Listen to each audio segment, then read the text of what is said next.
From the outside, it looks almost ordinary, a countryside villa tucked away in the quiet lanes of Shatterford. No golden gates, no Hollywood-style extravagance. Yet behind those walls lives Robert Plant, the voice that once shook stadiums with Led Zeppelin. Fans are stunned. Why would a man worth $200 million choose such a humble life? Tonight, we step inside his home, his fortune, and the surprising lifestyle of a rock legend who never stopped rewriting the rules. Robert Anthony Plant was never meant for a quiet, ordinary life. Born in West Bromwich in 1948, he grew up surrounded by the industrial grit of the Black Country. Yet while the world around him was filled with steel and smoke, Robert's imagination was set alight by music. At 10 years old, he would hide behind his parents' curtains, pretending he was Elvis Presley, mimicking the King's voice, dreaming of a stage much bigger than the one inside his living room. Could a boy from the Midlands truly become the voice of a generation? His school days told another story.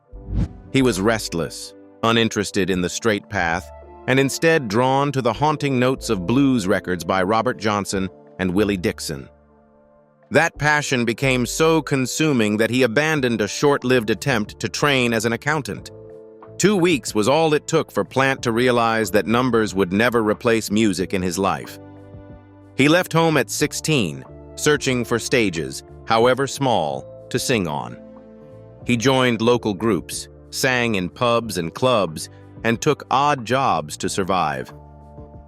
Imagine him laying asphalt on Birmingham roads by day, then transforming into a fiery bluesman by night. Was this dual life the price of chasing a dream? In those years of wandering, fate intervened. Plant's voice, raw and unrestrained, caught the ear of a young drummer named John Bonham. The two became inseparable, performing in the Band of Joy, mixing blues traditions with the psychedelia of the late 1960s. Their chemistry was undeniable, but their big break had yet to arrive. That came in 1968, when Jimmy Page, then a rising guitar virtuoso, was searching for a singer to front his new project, the New Yardbirds. One listen to Robert Plant singing Somebody to Love was enough. Page knew he had found his frontman. And so, history began. The New Yardbirds soon became Led Zeppelin, with Plant's soaring voice, Page's thunderous riffs, John Paul Jones's bass lines, and Bonham's earth-shaking drums. Their first album exploded onto the scene in 1969, climbing the charts in both the UK and the US. From that moment, Plant's life was forever transformed. Stadiums roared his name, millions bought their records, and songs like Whole Lotta Love, Black Dog, and the legendary Stairway to Heaven became more than just hits. They became anthems of a generation. Yet success came with shadows. The intensity of fame, the relentless tours, and the temptations of the rock lifestyle tested the band's resilience. Plant himself endured tragedy, including the loss of his young son Karak in 1977, a heartbreak that almost silenced him forever. Still, he pressed on. But in 1980, the unthinkable happened. John Bonham, his closest musical brother, died suddenly. For Plant, it wasn't just the end of a friendship, it was the end of Led Zeppelin. The band disbanded, closing a chapter that had changed music history forever. Most would have faded into nostalgia, living off the glory of the past. But Robert Plant refused to be a relic. The 1980s saw him reinvent himself as a solo artist. His debut, Pictures at 11, went platinum, proving he could stand alone. He experimented forming the Honey Drippers with Jimmy Page and Jeff Beck, reminding fans of his ability to blend styles. By the late 80s, albums like Now and Zen stormed the charts, selling millions and keeping Plant firmly in the spotlight. The decades that followed were marked not by clinging to the Zeppelin sound, but by bold exploration. With Strange Sensation and later the sensational Space Shifters, Plant mixed rock, folk, world music, and blues into something entirely his own. Then came his remarkable collaboration with bluegrass artist Alison Krauss. Their album Raising Sand in 2007 swept the Grammys, proving that even after decades, Plant could still surprise the world. And still, he pushed forward. Albums like Lullaby and The Ceaseless Roar, 2014, and Carry Fire, 2017, showcased his evolution, while his 2019 podcast, Digging Deep, allowed him to revisit his vast catalog, one story at a time. What's astonishing is not just the breadth of his career, but the fire that never dimmed. Robert Plant was not content to live in the shadow of Led Zeppelin. He carved out a path uniquely his own, full of risk, reinvention, and resilience. And perhaps that explains the most surprising part of his story. Despite the fame, the fortune, and the mythology, Robert Plant has chosen a life far removed from the glare of Hollywood or the palaces of the ultra-rich. So the question remains, after all this success, why did Plant choose to settle in a quiet English village instead of a mansion in Beverly Hills? The answer lies behind the gates of his Shatterford villa. Mansion in Shatterford. From the moment you arrive at Robert Plant's countryside retreat in Shatterford, there's a sense of surprise. This is not the kind of fortress-like estate you'd expect from a man who once defined the excess of rock and roll. There are no armies of bodyguards, no neon gates announcing the presence of a superstar. Instead, the gravel drive curves gently toward a stately yet modest villa surrounded by lush greenery, the kind of setting that whispers rather than shouts. Step through the gates, and the home begins to reveal its quiet grandeur. The facade is dignified but not ostentatious, a balance between timeless English architecture and the comfort of a family home. As you cross the threshold into the entrance hall, a wave of understated elegance greets you. Sunlight filters through tall windows, bouncing off polished wooden floors, and creating a warmth that feels more welcoming than intimidating. This is not a rock star's trophy house. It's a lived-in home. To your left and right stretch formal living and dining rooms. Imagine Plant here, hosting intimate gatherings, not crowded celebrity parties. The dining room, with its grand table and chandelier, seems fit for conversations that linger late into the evening, perhaps about music, perhaps about life itself. Across the hall, the sitting room exudes comfort, filled with textures of leather, wood, and stone. It's easy to picture Plant unwinding here, sipping tea while surrounded by mementos of a life spent on stage. Beyond lies the heart of the home, a family room drenched in natural light, its windows opening toward the garden. A stone fireplace glows on winter nights, while mornings are spent in the breakfast nook, a corner warmed by another fireplace and brightened with custom cabinetry. Here stands the coffee bar, a detail that feels personal, almost intimate, as though even a rock legend finds solace in the ritual of a morning cup. The kitchen itself is a masterpiece of functionality and elegance. A wolf range anchors the space, while twin sinks, integrated refrigerators, and a generous island suggest a home designed for both serious cooking and friendly gatherings. The polished surfaces gleam, but they are softened by the rustic charm of exposed beams and warm tones. It is at once modern and timeless, much like Plant's music. The main suite on the first floor is a retreat within a retreat. With vaulted ceilings, it feels almost cathedral-like, a private sanctuary for a man who has lived his life in the public eye. The spa-style bathroom boasts a soaking tub, a glass walk-in shower, and bespoke cabinetry that feels more boutique than residential. The adjoining walk-in closet could rival a designer store, but instead of racks of flashy costumes, one imagines Plant's wardrobe reflecting his understated style: scarves, jackets, boots, the essentials of a man who has outgrown the need for flash. An executive office paneled in wood offers a glimpse into Plant's more reflective side. Here, records and books line the shelves, a quiet workspace for writing lyrics, answering correspondence, or simply contemplating.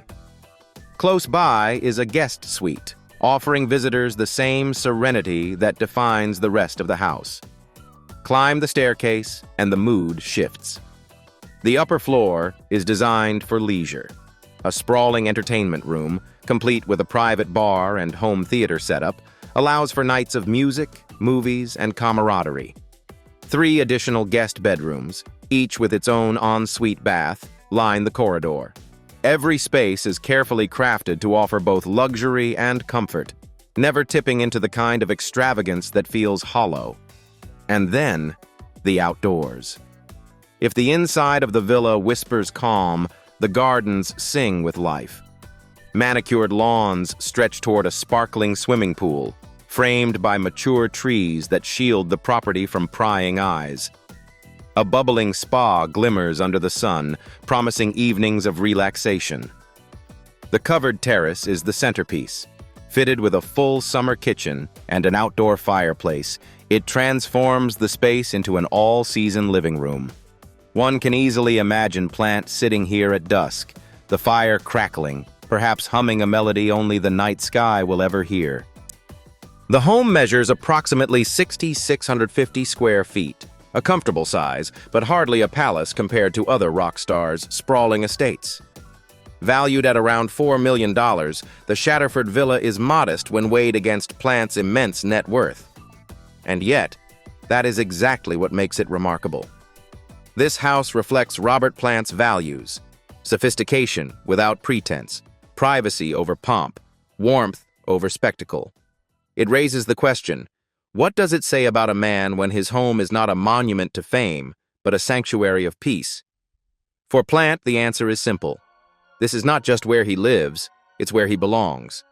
But Shatterford isn't his only retreat. There's another property, tucked away in the countryside of Wales, that tells an equally fascinating story. Mansion in Wales. If the Shatterford villa represents comfort and understated elegance, then Robert Plant's countryside mansion in Wales speaks to history, romance, and a touch of mystery.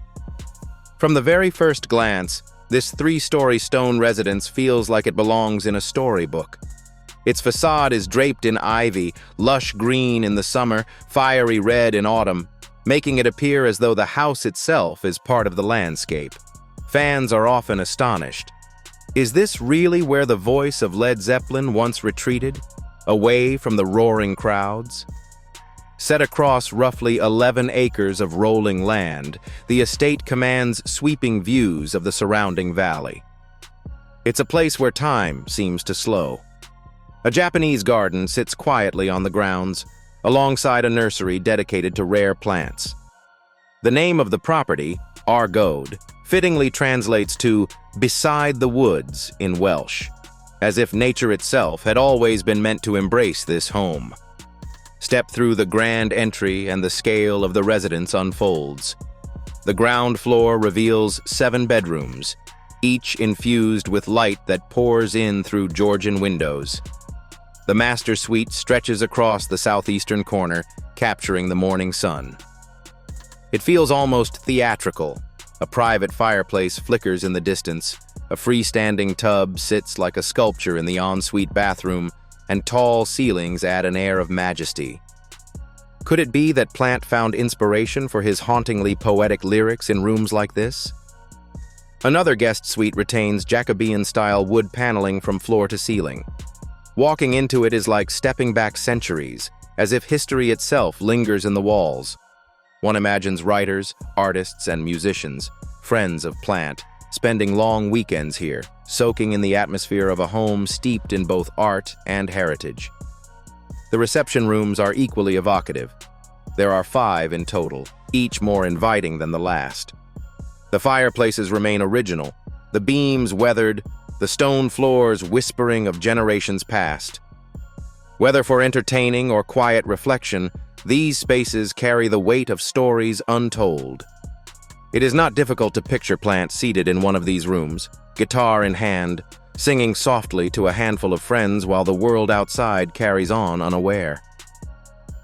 The kitchen anchors the home in a different way, expansive, rustic yet modern. Its polished wooden floors, central island, and the classic AGA cooker combine old-world charm with modern convenience. The kitchen opens onto the gardens, blending indoor and outdoor living seamlessly. Every detail seems to encourage gathering, cooking, laughing, a reminder that even legends crave moments of simplicity. But the estate is more than its rooms. Beyond the walls lie practical outbuildings, a garden workshop, integrated garage, utility rooms, even a stable block and a greenhouse. These additions remind us that this is not merely a showpiece property, but a working country estate, deeply rooted in the rhythms of rural life. What makes the Wales mansion truly enchanting is its aura. Artists and writers have long been drawn to it, seeking refuge and inspiration. With its commanding presence and pastoral surroundings, the house feels like both fortress and muse.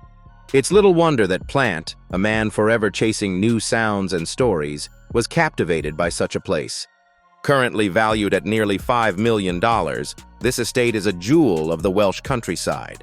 And yet, like his Shatterford home, it is far from ostentation. Instead, it blends natural beauty, historic architecture, and cultural resonance. Perhaps this explains why Plant has remained tied to such homes. They are not status symbols, but sanctuaries. His homes are about peace, history, and authenticity, mirroring the way he has carried himself in the decades since Zeppelin.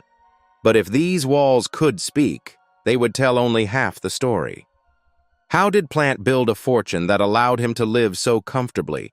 And what does that fortune say about the life he chose? $200 million. It's a number that almost feels impossible to connect with the man who spends his mornings quietly walking the Worcestershire countryside. Yet that is Robert Plant's reality in 2025. A fortune built on the back of music that shook the world. For Plant, the answer lies not in accumulation, but in giving back. His fortune is not only a testament to his career, but also a tool he has used to support causes close to his heart. Robert Plant, the philanthropist, a man who believes music can change lives not just on stage, but in the quiet spaces where it heals, teaches, and inspires. Philanthropy. For Robert Plant, music has never just been about fame, fortune, or even legacy. It has always been about connection. And perhaps that is why his philanthropy feels so genuine, because it flows from the same source as his songs, a deep belief that music can change lives. One defining moment came in the wake of the devastating 2005 tsunami in Southeast Asia. While the world mourned, Plant did more than send thoughts and prayers. He rallied, lending both his voice and his resources to fundraising efforts. His performances at benefit concerts weren't about spotlight. They were about raising awareness and money for those who had lost everything. For fans, it was a reminder that the man who once commanded the biggest stages could just as easily stand humbly for a cause greater than himself. But Plant's giving did not start or end there.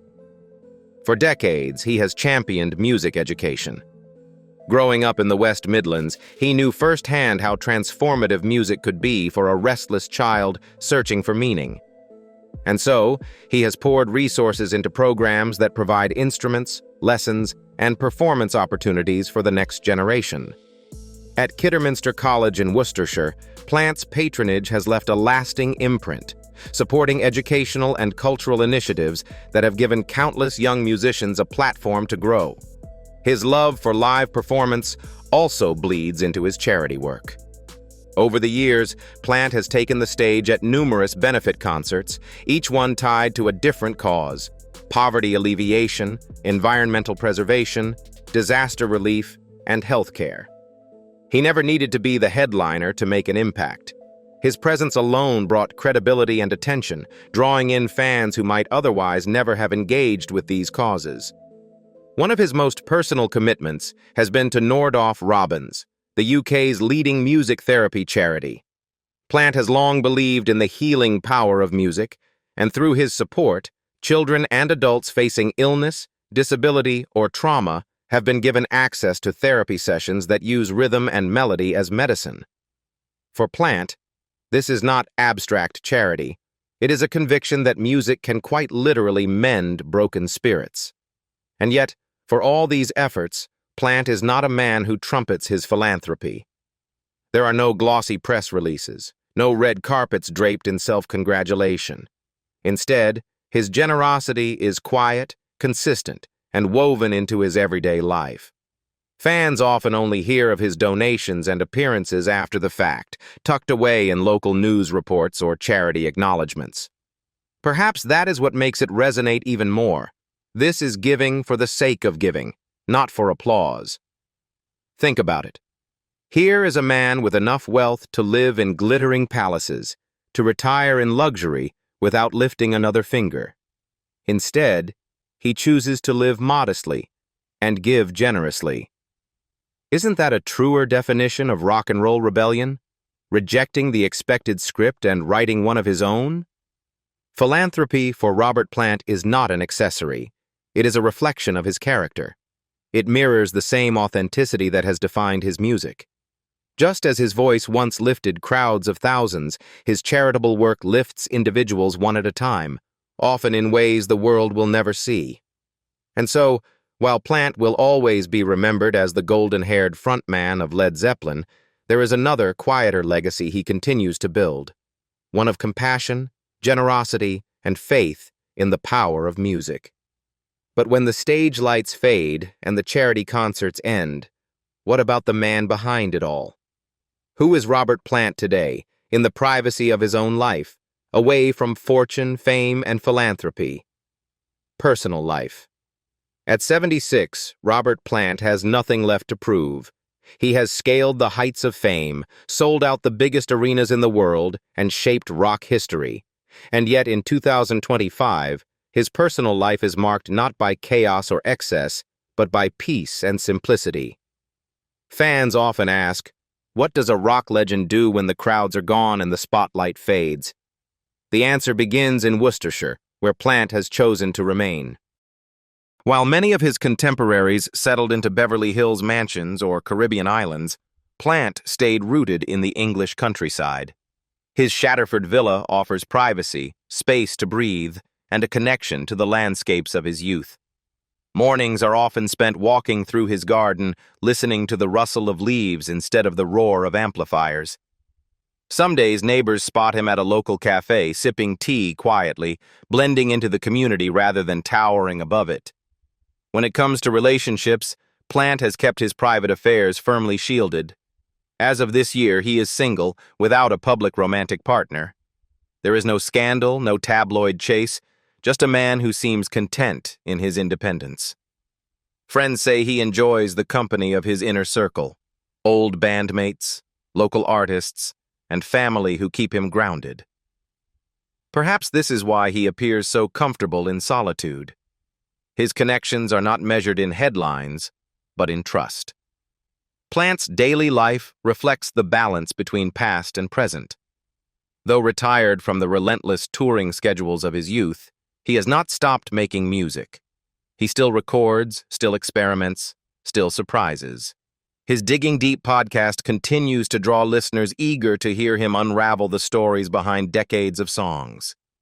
It is as though Plant has found a way to remain both present and timeless, sharing his history while still writing new chapters. And then, there are the simple joys.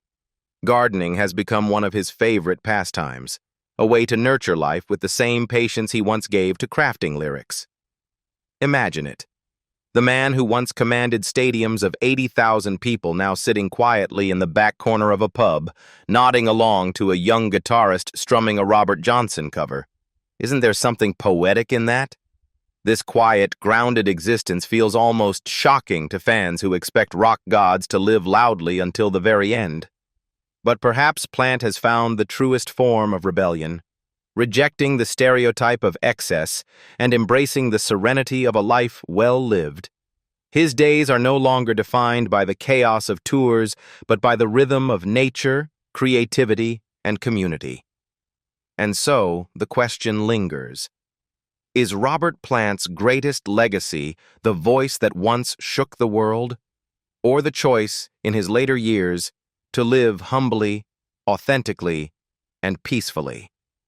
Robert Plant may have once been the golden god of rock, but today it's his quiet lifestyle that leaves fans in awe. From the roar of stadiums to the stillness of Shatterford, his journey challenges what it means to be a legend. Do you think true greatness is measured by fame and fortune, or by the choice to live humbly after it all? Share your thoughts below, and don't forget to like, subscribe, and join us for more stories of lives lived beyond the spotlight.